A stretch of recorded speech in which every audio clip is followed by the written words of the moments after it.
Hi, I wanted to do a video about the Donald Trump winning the election. What that entails and everything. I voted for Harris. My mom voted for Harris. So basically, what I want to talk about is why people voted for Donald Trump and what I think that'll mean. And I have a flu right now, so I'm having trouble holding a train of thought. But so bear with me. What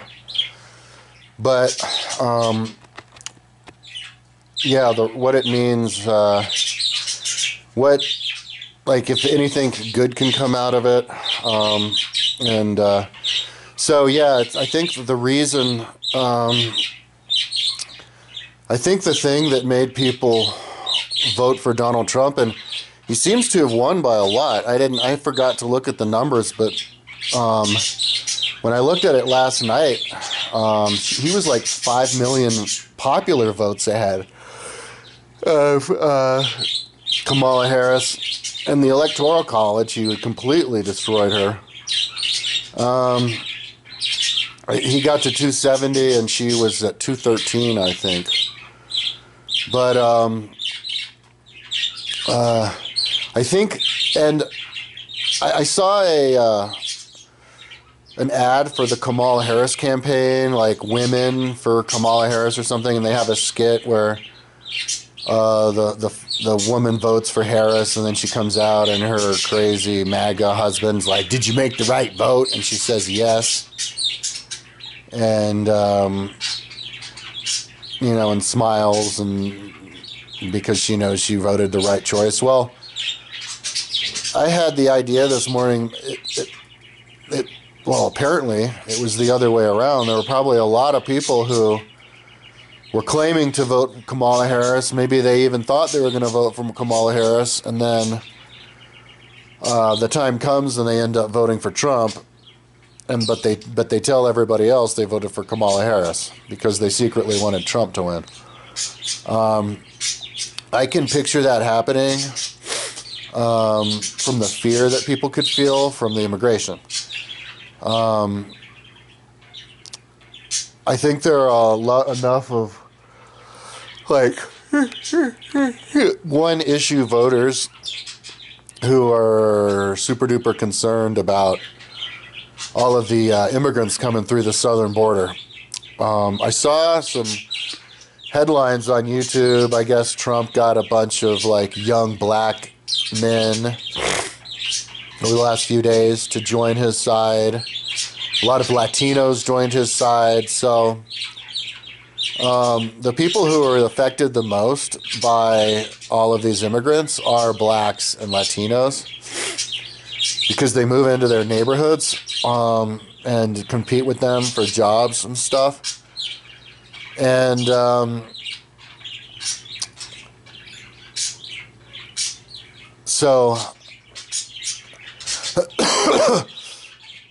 was thinking myself, I'm actually kind of afraid about the immigration. I saw some picture. I guess there's 3,000 immigrants coming to heading towards the southern border, as we speak. Because maybe they thought Kamala Harris would win, and that would give them license to cross the border. I just did a ChatGPT search, and between 2021 and 2022, illegal immigrants increased by 500,000 a year. It was 11 million in 21 and 11.5 in 22, they said now it could be 12 million. So I did a calculation.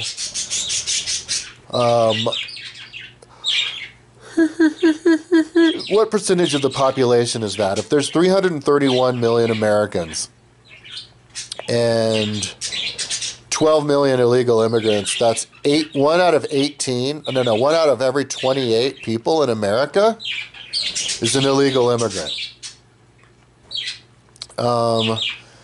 And somebody like a year ago or something wanted me to do a video about the fall of the similarities between the fall of Rome and the fall of America. And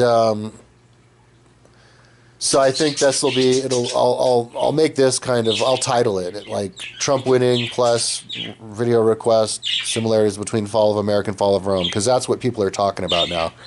Both sides.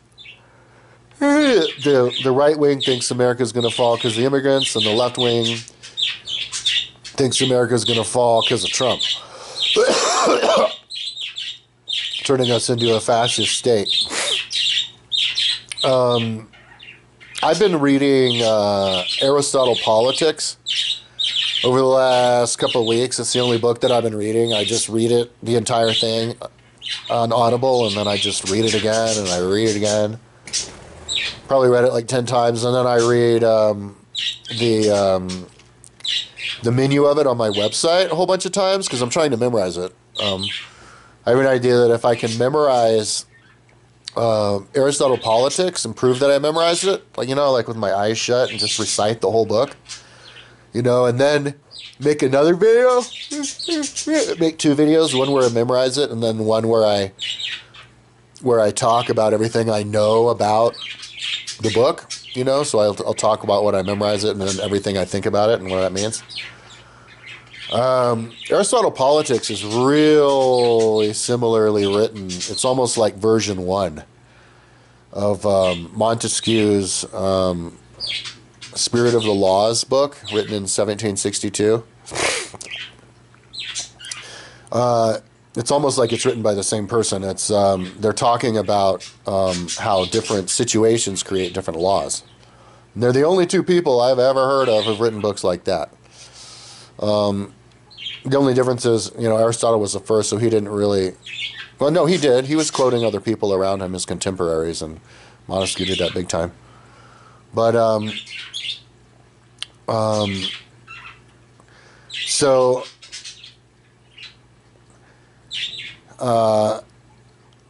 yeah, I lost my train of thought, so I'm gonna reset. So, people, and then with the fall of Rome, I chat GTP'd. I said, how many people were in the Roman Empire in 400? There were 50 to 60. So there are 55 million people in Rome in 400. And in the 150s, it was 70 to 80. So it was like 75 million. So it had dipped 20 million. The Antonine Plague killed a bunch of people, and then all the wars and stuff. And then 100 to 200,000 Goths entered into the Roman Empire in the late 300s. They had the Battle of Adrianople, which they won. And then they marched down to Rome and completely destroyed the city. Like they robbed it and they vandalized it. Like they broke into all of the ancient crypts and took out the bodies and like toppled over all the statues and stole the statues. They didn't kill many people. You know, they didn't kill anybody. As long as you went in your house, they didn't kill you. They were just there to destroy the city. I think only one senator was actually killed. But, you know, and they were Christians, the people who came in. So I did math, and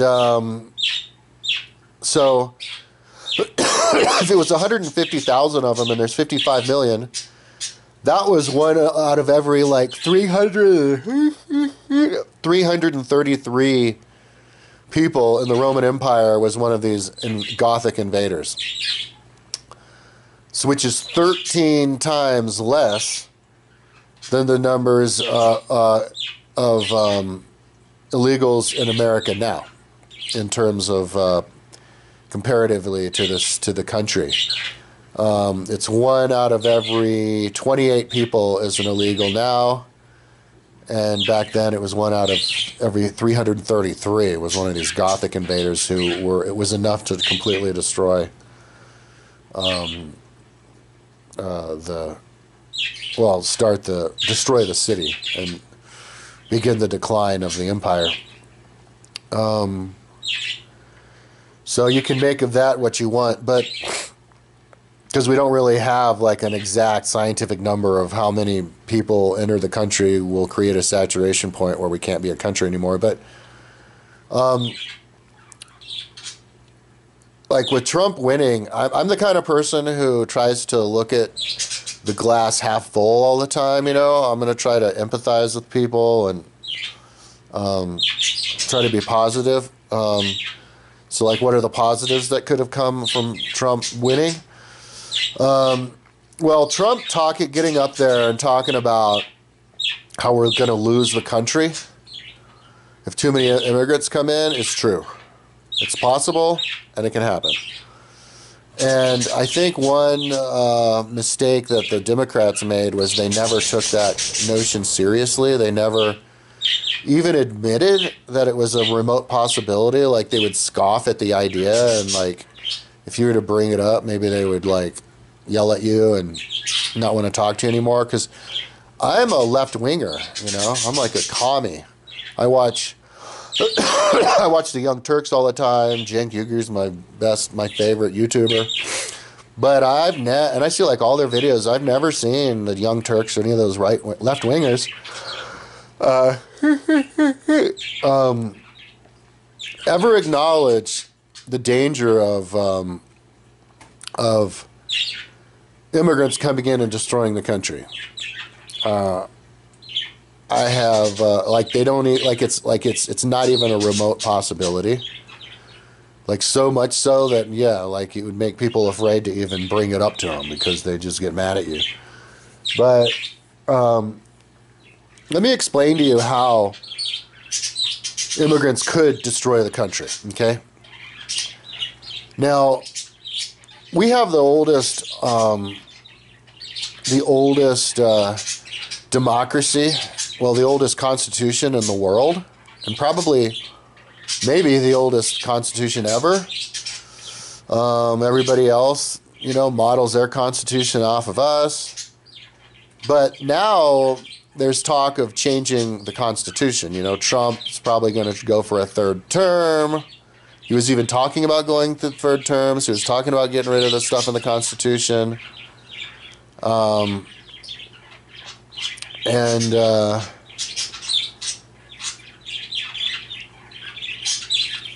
Vivek Ramaswamy, the immigrant, was talking when he was running for president, was talking about how he wanted to raise the voting age to 25, which is regressive and breaks it's never been done before, where it was that old, and we haven't. I can't remember if the voting age used to be 18, but it's been like this forever, for a long time. And so there's this trend of changing the country, from within, from white rich people, Republicans, changing the Constitution to make it more. Wow, those birds just can't stop flying. Maybe they're excited about all the snow outside. It snowed last night. But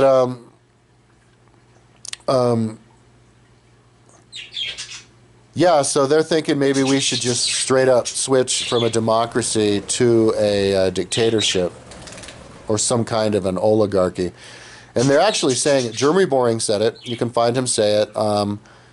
Those right-wingers over on the Daily Wire were all sitting in a circle with each other.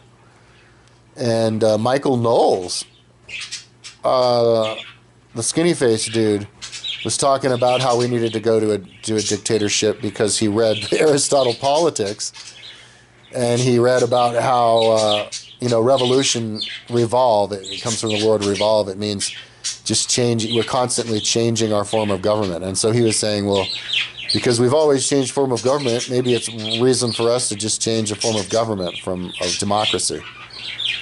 And but he didn't give any reason why. you know. And then that other guy, Matt Walsh, was straight up like saying he doesn't even read. And as Michael Knowles was saying, that Ben Shapiro was there nodding along like he agreed, and that older guy. And there's a book called Crisis of Democracy that's on my website that came out in like the late 70s or something by the Trilateral Commission. And it's this like 300-page book or something going on about why we need to get rid of democracy. And it's not even really written that well. It's just, it's kind of strikes you as kind of one of these know-it-all rich, know-it-all people talking to themselves, because they're just yapping off a bunch of like statistics that don't really have that much to do with why we need to get rid of democracy. But like that's a real thing. They really want to do it. And the reason, you know, all the classic reasons, power grab and all that. But the way they can justify it, and one of the reasons is because it would make it easier to, you know, be tough on the immigrants, you know. Finish the wall, stop allowing people in, get more border security, and also deport a bunch of people. I haven't heard about anything about people getting deported, because I guess the countries of origin like don't accept the people, which is like makes no sense. But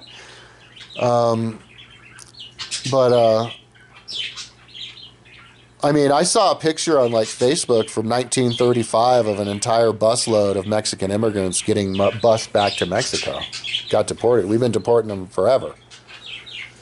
And because of all of this political correctness, we might be, I don't know, it seems like we might be letting other countries, you know, bully us into not like being afraid of like sending their people back to their countries. Or maybe like supposedly we don't know where they came from because they won't tell you. But you could talk to them and you could find out where they come from just from listening to their accent. You just get experts. You talk to them a little bit, and then you can pinpoint where they come, what country they come from, and send them to that country. Even if they tell you they didn't come from there, you know that they did.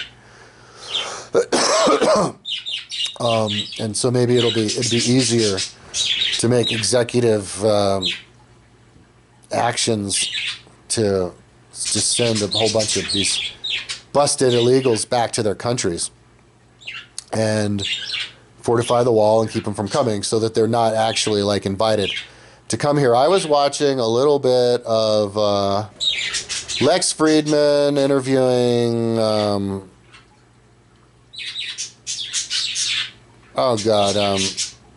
of those two professor brothers who are on Joe Rogan all the time, Brett Weinstein. So Brett Weinstein was saying how he went down to Panama with his son, and they drove all the way to the end of the Darien Gap, and they even went into the Darien Gap. And they had a guide so that they could actually physically watch all of these immigrants walking through the Darien Gap. The Darien Gap is that jungle between Colombia and Panama, which used to be impossible to get through. But then they forged trails with all of these immigrants, and so they're all just pouring through, like a steady stream of immigrants pouring through the Darien Gap with the eventual goal to get to America. And all the countries between the Darien Gap and America actually help them get to America. Like they actually put them on buses, and they drive them on buses for free across Panama and dump them off in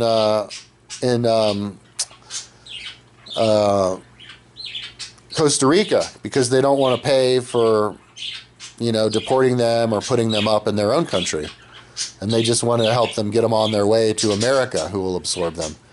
And then Costa Rica does the same thing, you know. In Mexico, they all kind of, once they get across the Darien Gap, they all get shuttled through, and then they can just walk in a line and then storm the border and run through the border. And so, and he was also saying, and he was saying that it was like people are, they want to get across the Darien Gap so much that a bunch of people are coming out the other end without their kids coming out without their parents, because if you get into trouble in there, nobody's going to save you. And and so, if it was 500,000 new illegals crossing the border every year, it's like, how long can we allow this to happen before, it starts to hurt our country? So let me explain to you how it can hurt your country. I was watching I've been watching a lot of YouTube because I've been sick. I have the flu. I was watching this documentary about this city. It was like 50,000 people, a nice healthy city in the 60s. And then it got down to it lost a bunch of population of 40,000 or whatever. And everybody moved out of it, and it turned into this place of just abandoned houses all over the place. And then it turned into murders. There was a murder a day in this town of 40,000 people. And they have all these videos of, people who got shot and killed. A councilwoman got mugged with a shotgun. And then this guy came in, like a rich dude came in and bought 70 houses there to refurbish them, and bought this huge warehouse to try to make a business where he digitizes people's CDs and stuff, and I guess even scans photos or something and all that stuff. And but the city council wouldn't give him any work permits. They wouldn't let him go to business. They gave him a work permit that put him on his building, giving him the permit, but then they revoked it and basically tied his hand behind his back. And so he went to the council and he complained, and so then it's kind of made me suspicious. Well, what was the cause of this town going to pot? Maybe it wasn't just, out of everybody's control. Maybe it was the people living in the city just mismanaged it. They wanted to get bribes or something, or they couldn't think out of the box, and they wanted to pretend like everything was normal, so they kept taxing people, even though the house, the guy was saying that the tax rates were inconsistent. Like, he was getting taxed for a full house when it was a broken house. He bought a lot that was supposed to have a house on it, and there was no house, but then he was getting taxed like it did have a house. So it's just corruption up the wazoo, and so it basically made it impossible to rebuild the city because of these people who live there, who were basically criminals, just like the people murdering people on the streets. And this was it was a white city in the 60s, and then all the white people left. Now it's just a bunch of black people. So not to be racist, but black people, if you're poor and you're uneducated, and then you're traumatized and all that, you're more likely to be desperate and act like a criminal or a third worlder, and maybe that's why black people and Hispanics voted for Trump, because they knew this, and white people just didn't, because they weren't in the neighborhoods.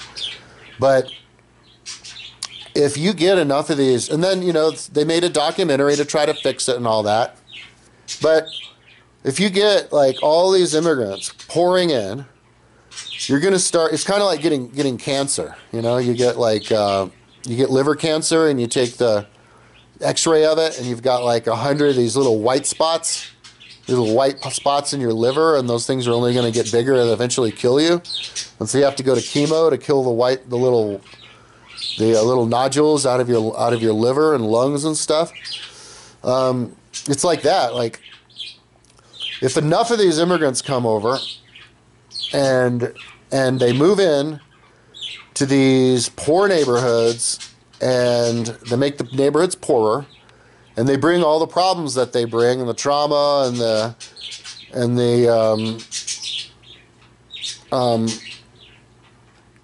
all the problems that their country had. They're going to bring them with them.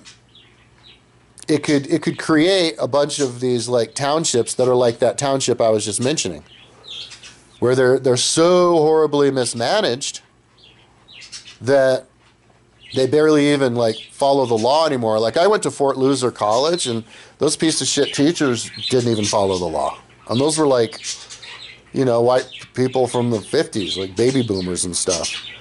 They just made up their own rules to kick me out, and I won't get into the details of that. I talked about it yesterday if you want to hear it on my vlog. But yeah, they'll just basically create a third world country like where they came from, only here in America. And like, who's gonna fix that? Like, because especially if there's a bunch, you hear documentaries. Like there was a documentary I saw a couple months ago where a black mayor was voted in, and then the white mayor who was there didn't allow him in the office, and they didn't allow him to do his job, and he had to go to the media to do a story on it and get the federal government involved. If you get enough of these little conclaves of people, of third world people living their third world life in America, it could overwhelm our ability to fix those individual communities, because there's too many of them. And so it's just all these it's like all these third world countries popping up in America, living their third world life, like not paying taxes.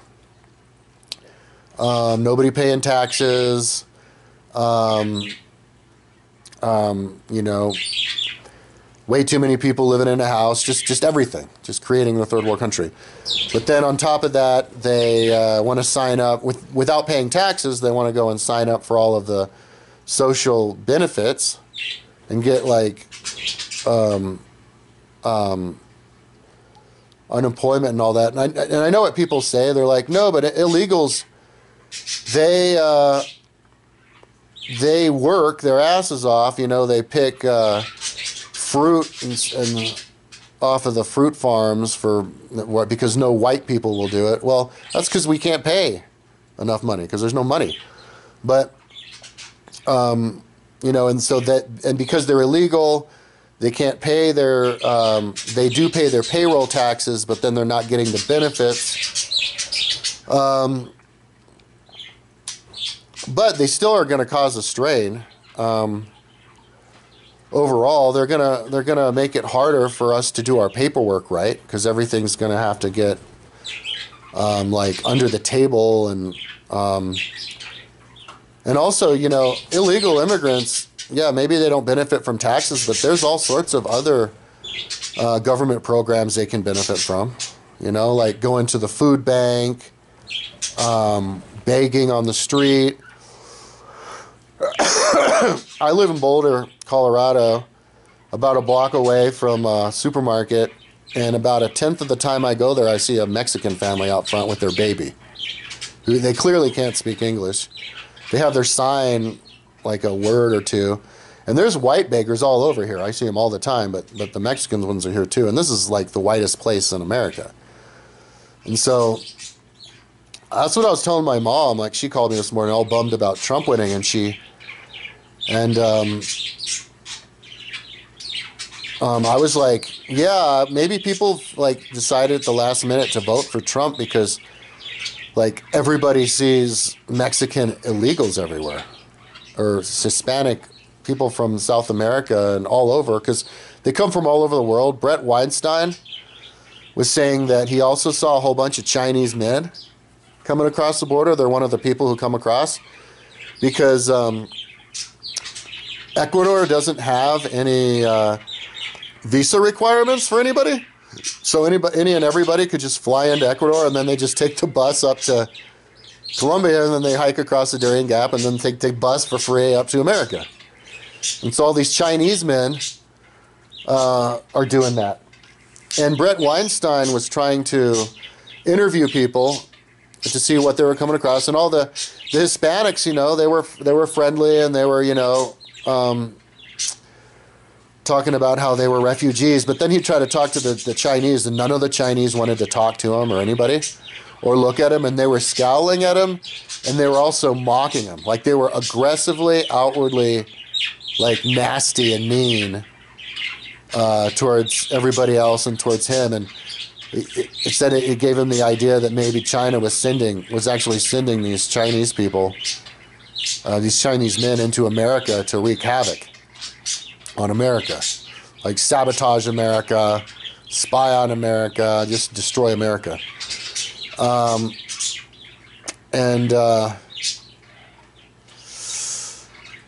Because China has like an overflow of males, and Brett Weinstein was saying maybe that he thought they were doing that on purpose. Like, they got the one-child policy, and then they were killing little baby girls. Now they have too many men because they were preparing for a war so that they could have all these single men who all they wanted to do was fight.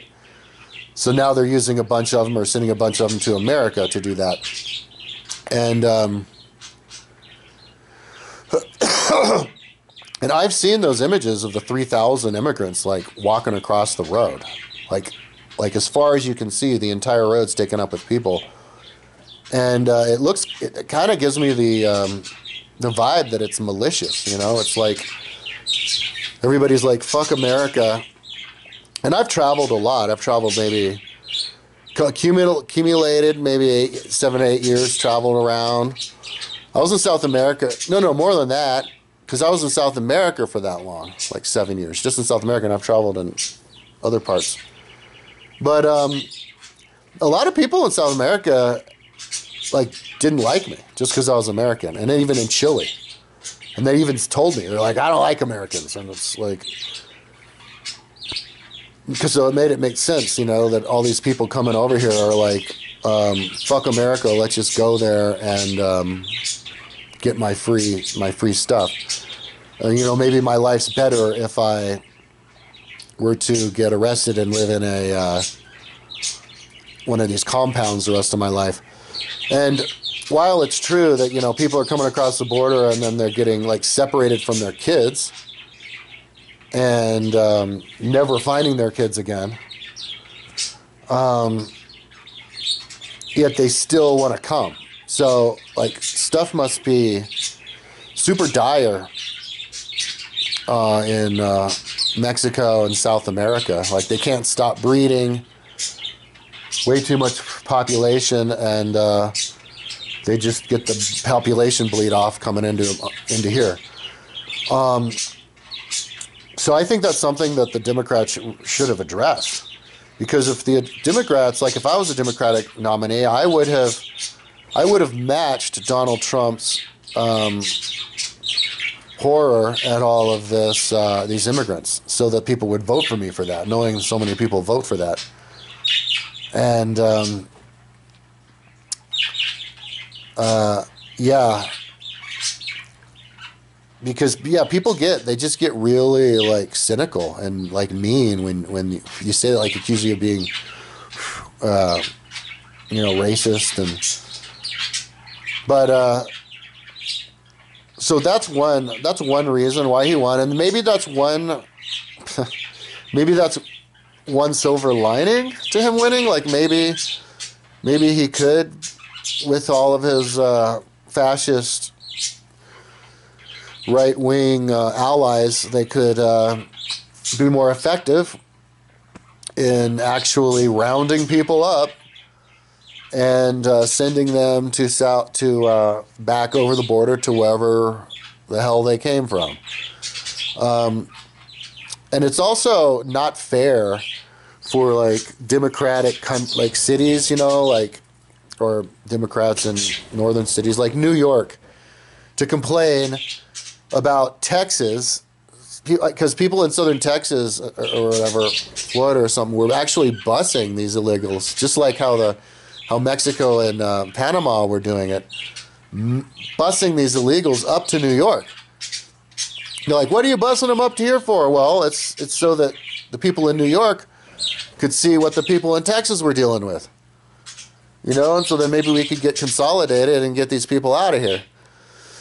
So now they're living in New York in the homeless shelters that the taxpayers pay.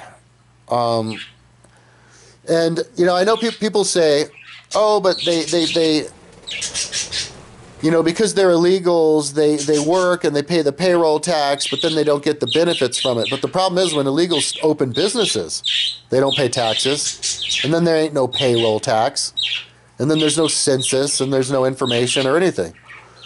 And so, because we don't have any kind of like a mathematical formula, what percentage of American population needs to be invaded by third worlders risking their lives to run across the border before our own country is going to start to crumble from all of the financial stress of these people here.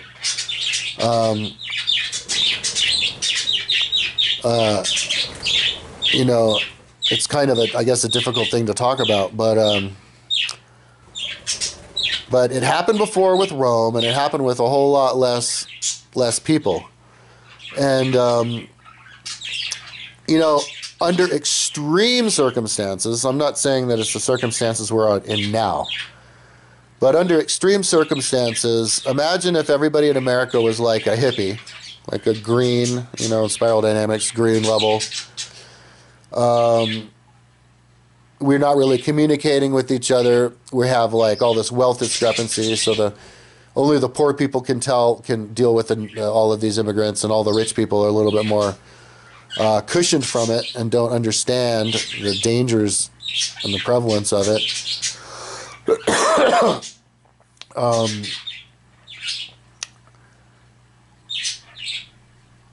And then,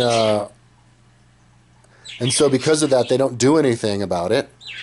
And then there's just a huge resurgence, you know, like all these 3,000 packs of people coming up because of maybe global warming or whatever. And it actually is so much that we're kind of overwhelmed, but because we have like way too much bureaucracy and people arguing with each other about what to do because there's too many of these people who don't think it's a big deal, then nothing will happen.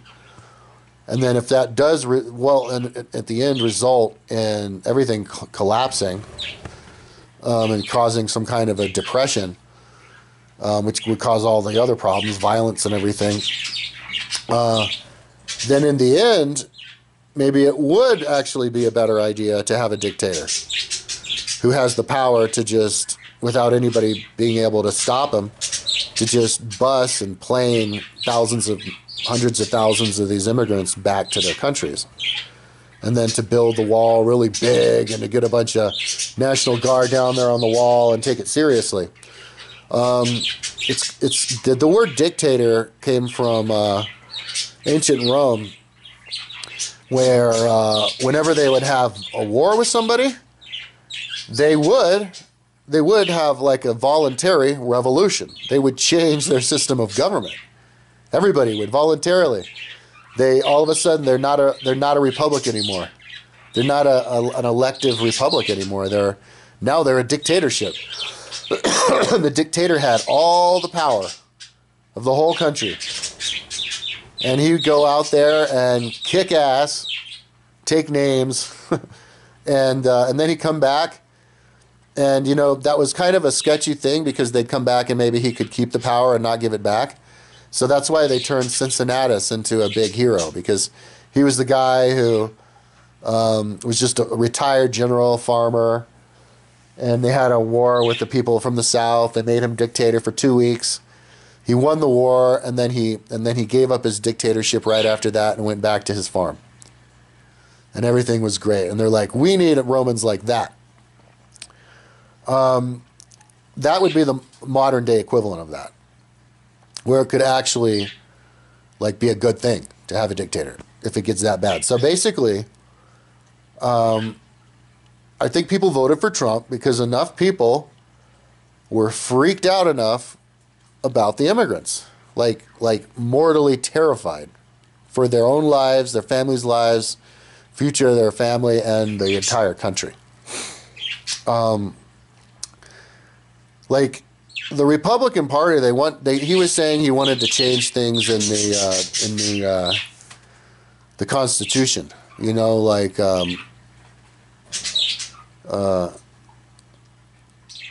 give him a third term and crazy stuff like that. But giving a president a third term and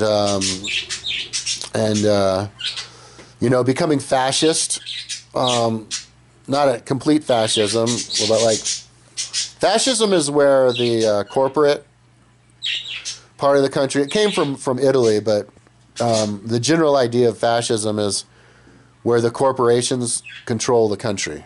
The corporations, the corporate people are the same thing as the political people. And so now we're getting into that. We never knew who the rich guy was, you know. We didn't really care back when I was growing up. Now we all do. And now the rich guy is going to be in politics. He's going to be in the Elon Musk is going to be in the who needs Trump to be president to keep his businesses alive because they're mismanaged, or at least Tesla. So he needs him. Trump needs to win to not go to jail. Elon Musk needs Trump to win to not go bankrupt. And now Elon Musk is going to be in the cabinet, is going to be in his administration. Because he's a rich guy. Like, that's an actual dictionary definition of fascism. So we're actually tending towards fascism. But the question is, what's worse?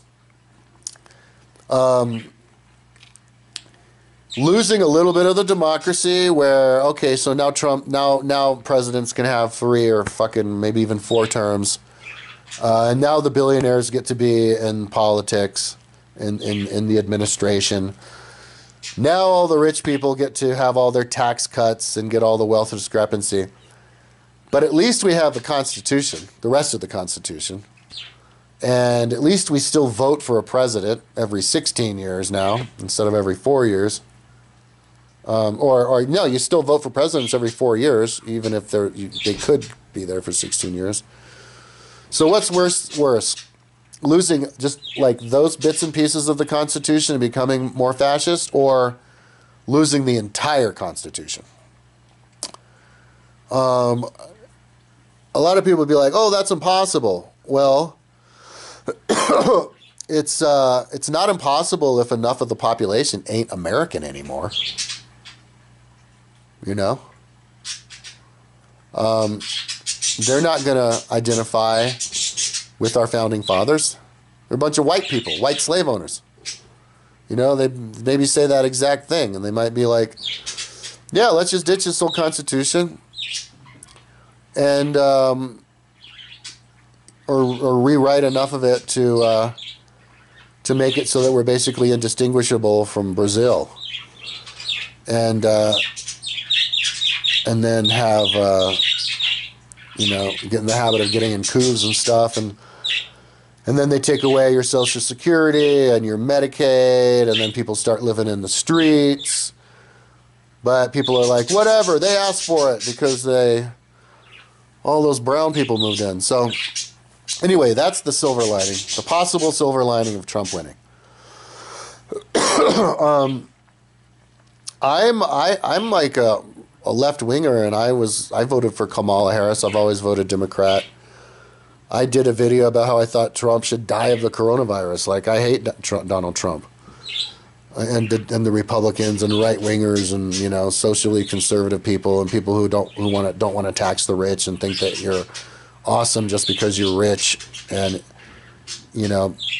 being a good historian doesn't matter if you don't make money. I mean, there's people like that.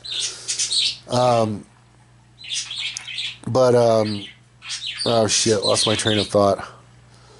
That's what happens when I over-explain stuff.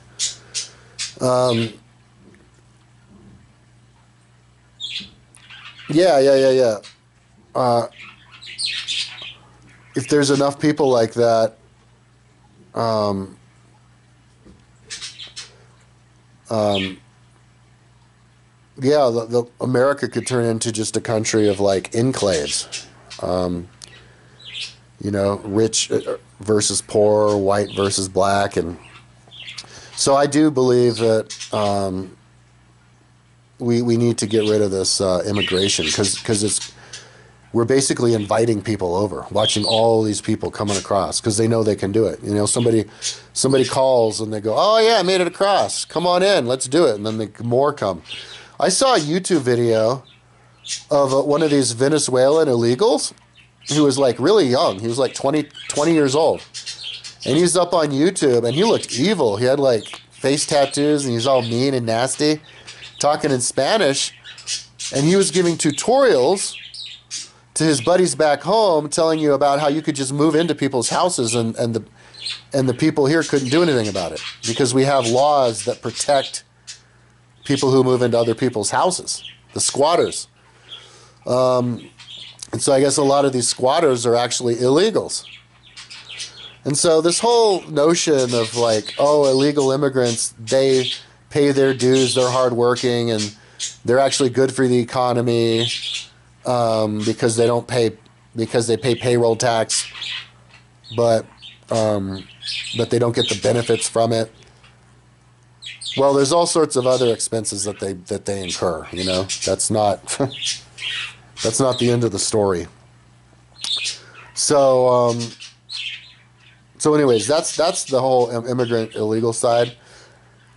But now to switch back and put my like left-winger hat back on, what is this going to mean that Donald Trump won? You know, they're saying that he's not going to have any guardrails because this is his last term. I saw a YouTube video here where I watched, like I think it was CNN, or MSNBC, one of those big ones. And the title was Trump is going to try to seek re-election in 28. Says former head of the Republican Party said that. And yes, I do agree that if Trump gets his third term and they rewrite the Constitution enough to get a new third term, and then we completely tax the poor and not the rich. Yeah, that could hurt America.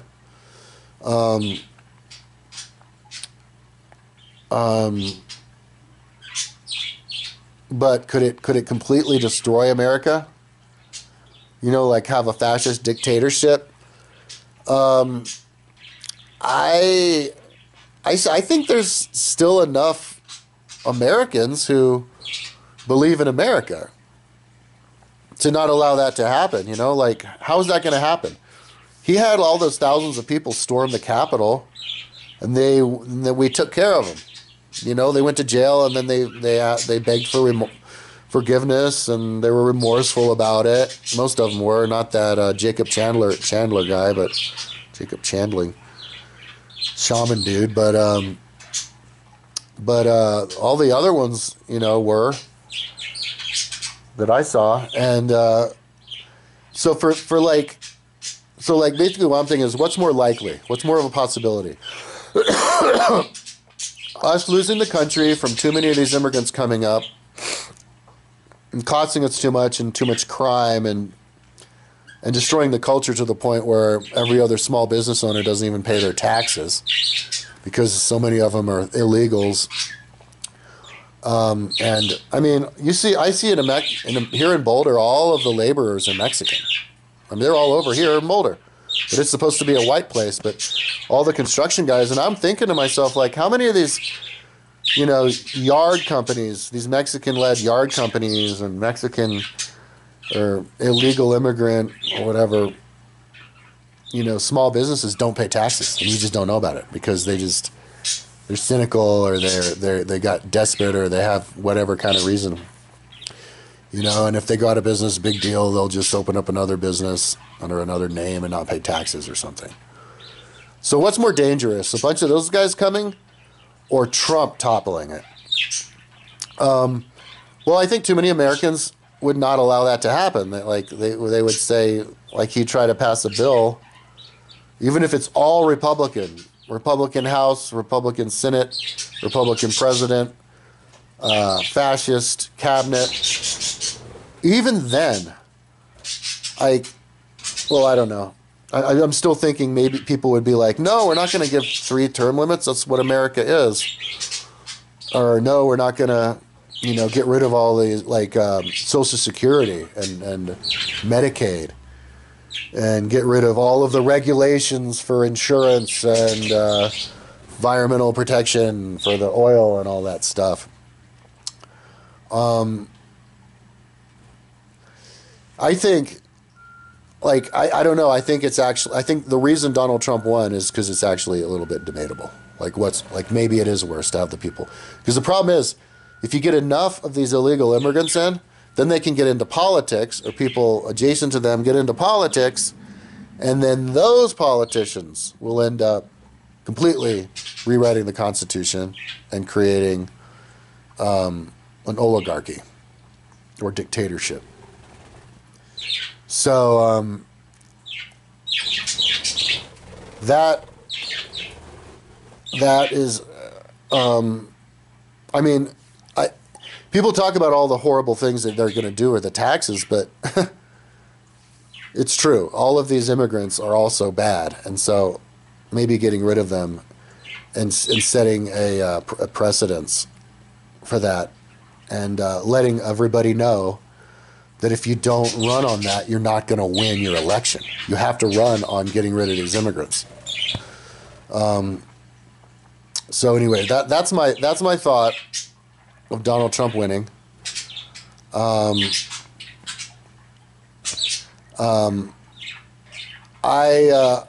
Before the election happened, I would have,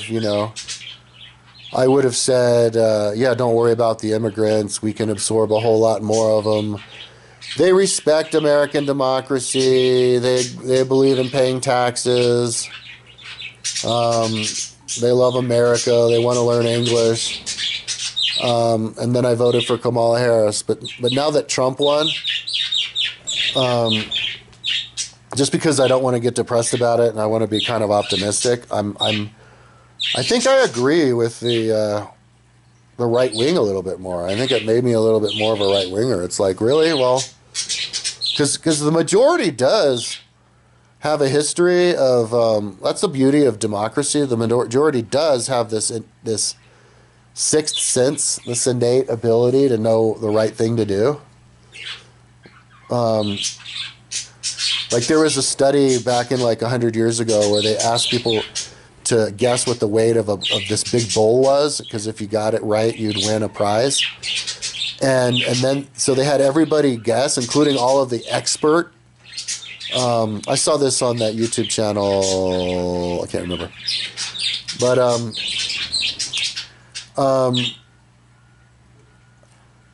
and then they tallied up the average from what everybody thought, and the average from what everybody thought was closer to the real weight of the bull than the highest ranking expert got. So allowing all of these stupid people who don't even know anything somehow actually makes it more accurate, because it evens out the other stupid people who think the other way. So we're like some kind of a magical hive mind. And so, I don't know, maybe our magical hive mind subconsciously knew that even though we were afraid of being called out by the left-wing people, attack you, accuse you of being racist, and then refuse to talk to you because you say the illegals are the real problem. But then deep down, we actually have another idea, and so people are secretly voting for Trump. Because, I thought 3 days ago Kamala Harris was leading. So if Kamala Harris was leading 3 days ago, Trump is doing every gaffe known to mankind and his whole campaign up until then, and she's ahead, but then he ends up winning by 5 million popular votes. There were a lot of people who secretly voted for Trump. Or at the last minute freaked out and decided to vote for Trump because they're afraid of the immigrants. So anyway, that's my that's what my recommendation would be at this point is if we wanted to make the country whole again, maybe we should kick out these immigrants and allow white people to have small businesses instead of these Mexicans who don't pay their taxes. And because like if I were to try to open up a business, tree cutting or lawn mowing or whatever, I'd be competing with a bunch of these illegal immigrants, and maybe I'd have trouble doing it because they don't pay taxes and I do, and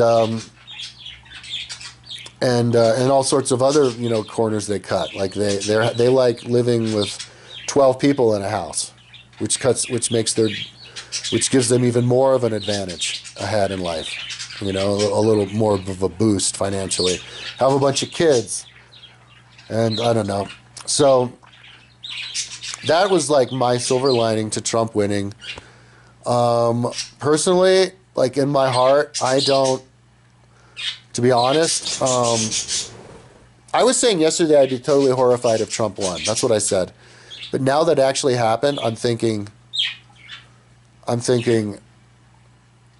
well, at least he says he'll do something about immigration, So maybe it'll even out, like the damage he'll do to our legacy of democracy will get evened out by the good he does for the economy by kicking people out. And then the whole thing about oil and global warming. The Republicans, they want to drill, even if it destroys the environment. Like he wants to drill in the national park in Alaska, and I think even in America. And they want to drill in the Gulf of Mexico, which is a very fragile biosphere because it's not very deep, and and we are gonna run out of oil eventually. Texas oil wells get capped left, right, and center. I know that for a fact. I'm not going to say why, but I know for a fact. I see it all the time. That oil wells all over Texas get capped. They last about 20 years, and then they dry up, and then we have to go somewhere else. And I think they were saying that maybe we only have like another generation of oil left, and so it's not so much about global warming, why we need to cut back on the oil use. We need to cut back on the oil use because we need oil for all sorts of stuff, and we might need it to help set up a healthy electric economy. So we should stop using oil as soon as we can. But what if we're in a totally desperate situation and we've got, we're getting invaded by Chinese people and China is stealing our intellectual property to make electric cars that are just as good but $11,000 less because they didn't have to invest in the R&D, and they use slave labor, and they do the genocide and unfair trade practices, and then the whole Arab world hates us, and we're getting invaded by all these illegal immigrants to the point where people can't get their teeth fixed or have children, and so then the illegals have all the children instead of us. And then we turn into a nation of illegal immigrants who don't pay taxes, and it's just another third world country. Oh God, I lost my train of thought again.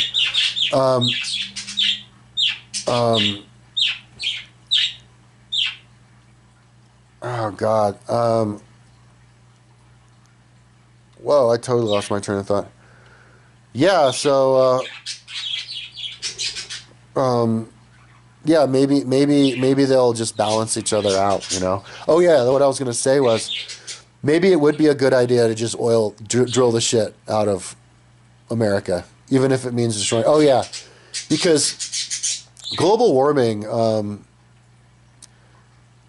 you can counteract global warming by just planting trees. You can plant a bunch of trees with tree planting robots.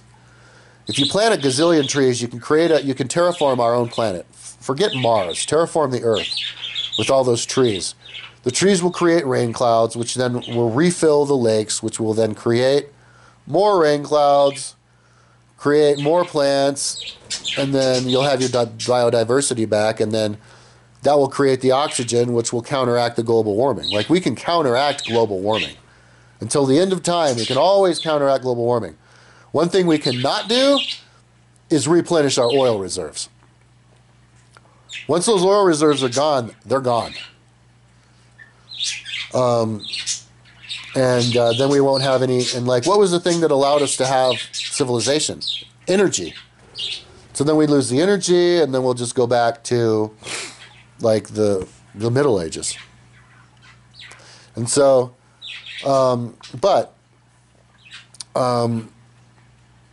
maybe we should, if we're in a desperate situation, drill the shit out of everything now, so that we have enough money to kick out the illegal immigrants and then defeat China. I actually don't believe that. That's like devil's advocate, but it's definitely in the realm of possibility. You know, like what if China starts kicking our ass, and we need every help we can get? Yeah, we'll start drilling, and then we'll win the war with China, and then we'll have China under control, and we'll have our hegemony again, and then we can stop drilling and get everything electrified. But, you know, China is actually helping the situation by electrifying everything. So they're helping. So yeah. I think Trump just wants to drill to make the oil industry people richer, make him richer. And he wants to cut the taxes for the rich to make all of his rich donors richer. I mean, Sheldon Adelson's widow, Miriam Adelson, is now going to be part of the cabinet too, I think. And Trump actually gets up there on his speeches talking about how his advisor is Miriam Adelson, right? And so now that's straight up fascism. Miriam Adelson, Elon Musk, in the politics. So rich people are the politicians. Wow, okay. Well, I think it got that way because of all the fear that people have from these immigrants. So, yeah. If I had my way, I would have all the same policies as the left-wingers, tax the rich, but I would get those immigrants the hell out of here. And I'd be talking up a storm about it. And for some reason, the Democrats just couldn't do it because they thought that maybe they would piss off minorities or something, but it was the minorities who ended up voting for Trump. So maybe you should take some notes about that. So anyways, that's what I have to say about Trump being the president. I'm really not looking forward to having to watch all the stupid-ass news stories of his ridiculous things he says, and all of the harm he's going to do to our age-old institutions. But maybe there'll be some solace in that, and then I'll watch a couple of plane loads of Venezuelans getting sent back to Venezuela to see if they can figure out how to get the oil out of their own country. So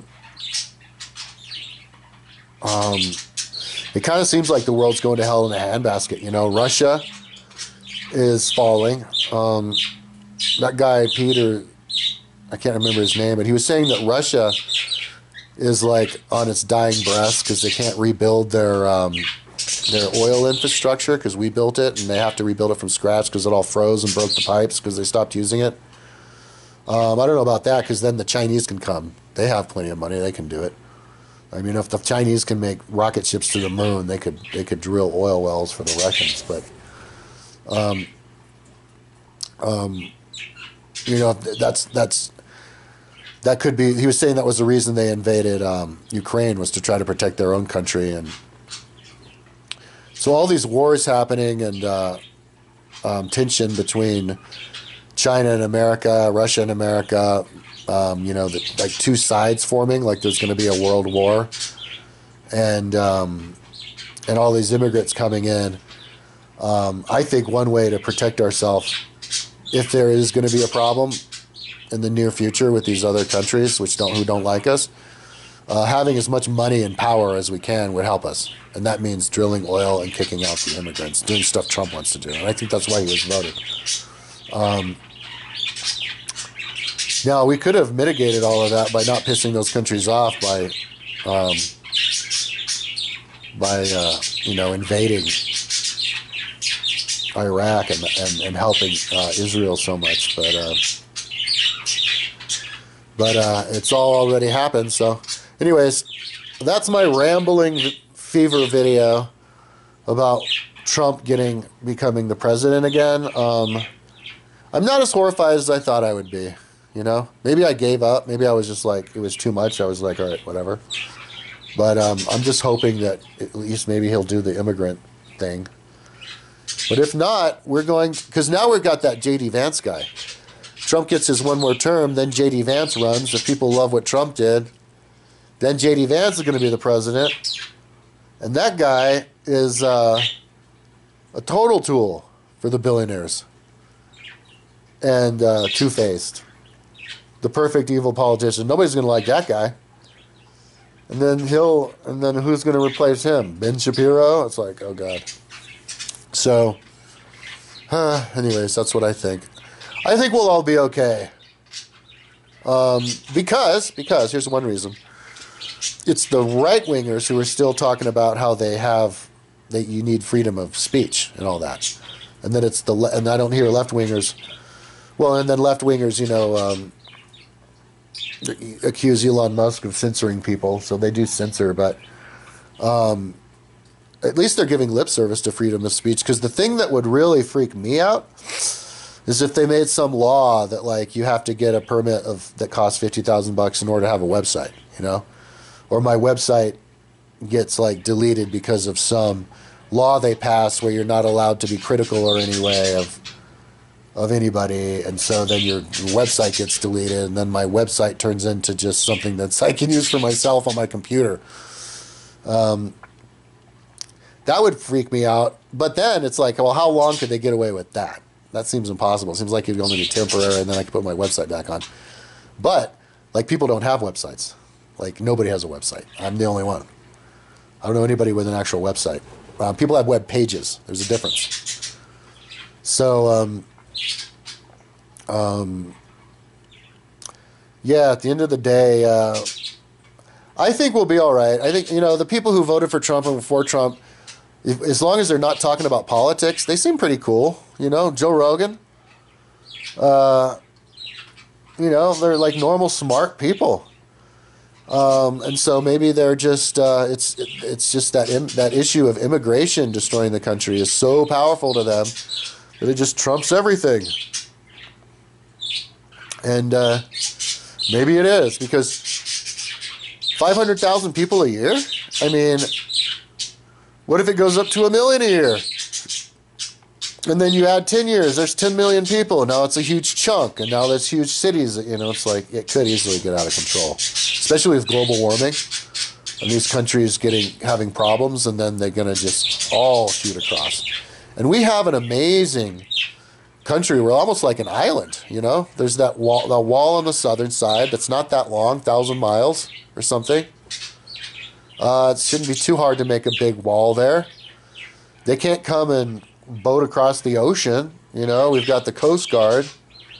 And then they can't just fly in airplanes over to Canada.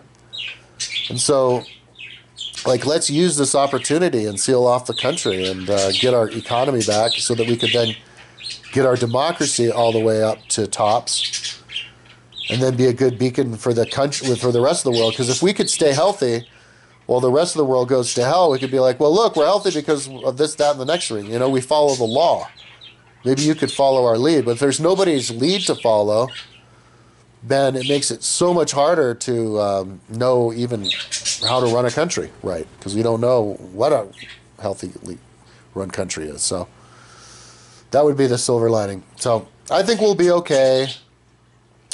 Even if Trump gets his third term and rewrites a few things in the Constitution, I think we still have a chance at democracy in a healthy country and a healthy world. God bless America, and long live the king. Long live the president.